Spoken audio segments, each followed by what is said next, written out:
Welcome, ladies and gentlemen. So, Todd Phillips' Joker.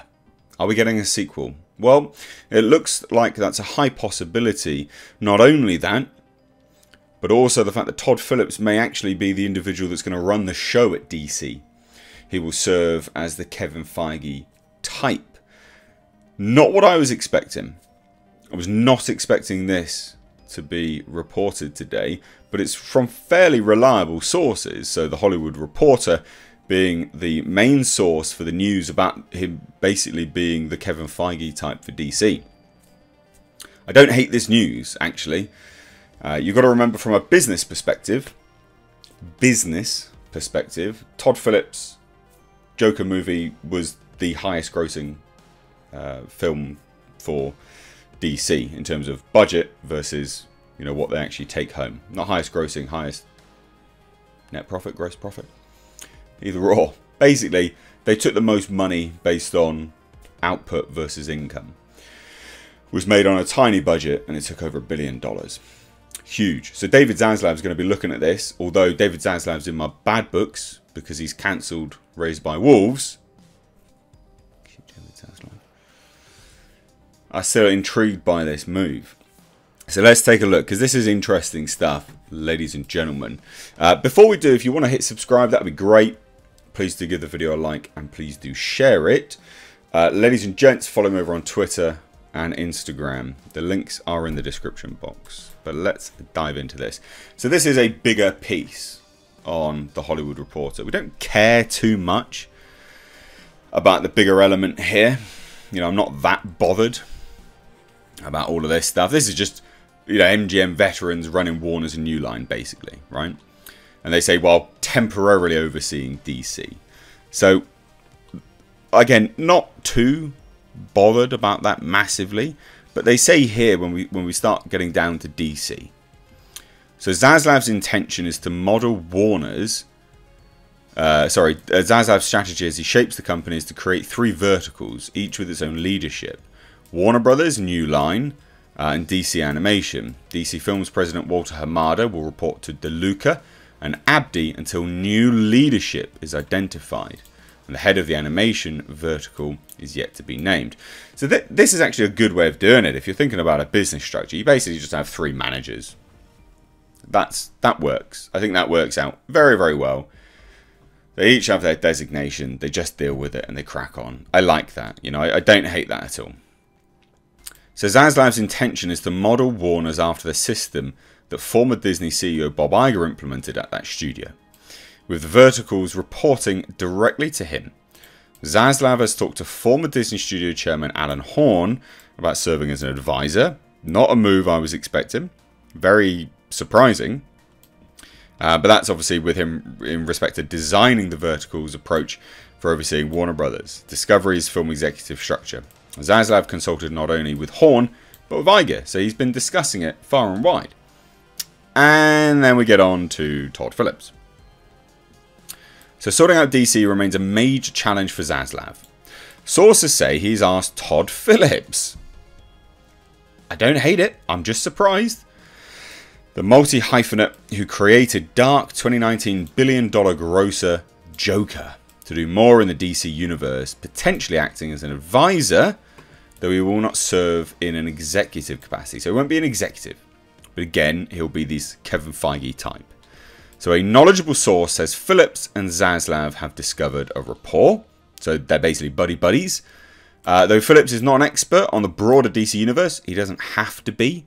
He just needs to be willing to do research. While at Disney-owned Marvel, Chief Creative Officer Kevin Feige oversees film, television, animation and publishing, there has been no single voice guiding DC. So DC Chief Hamada oversees the film universe based on the company's characters, including its HBO Max spin-offs. DC's properties are only loosely connected and sometimes take place in entirely separate universes, such as the Oscar-winning Joker and Matt Reeves' The Batman, released in March.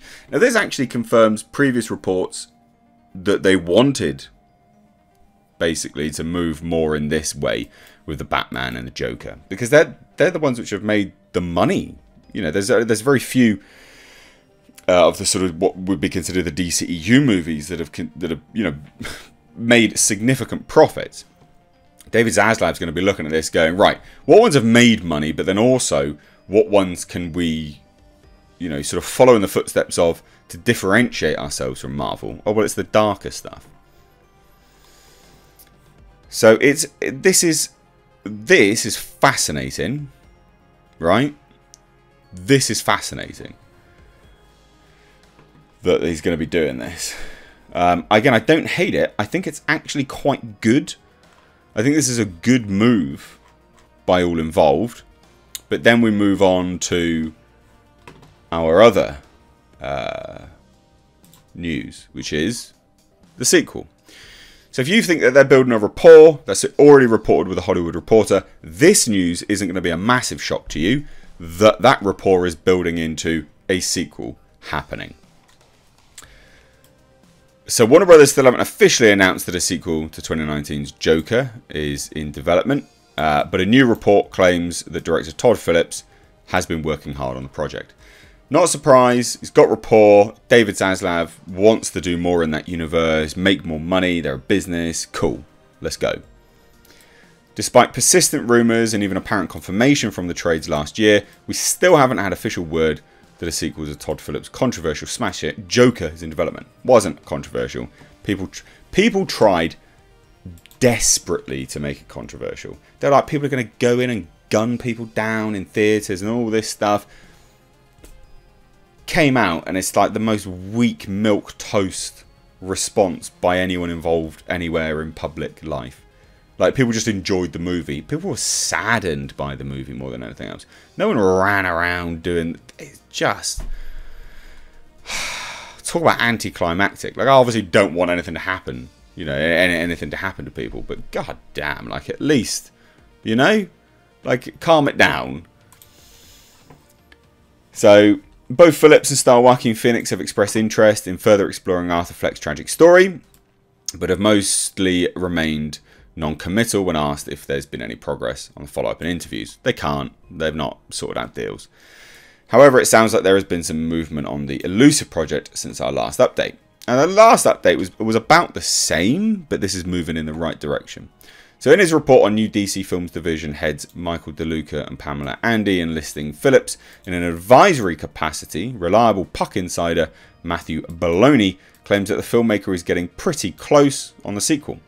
Whether that means he's almost finished the script or is actually preparing to begin production is unclear.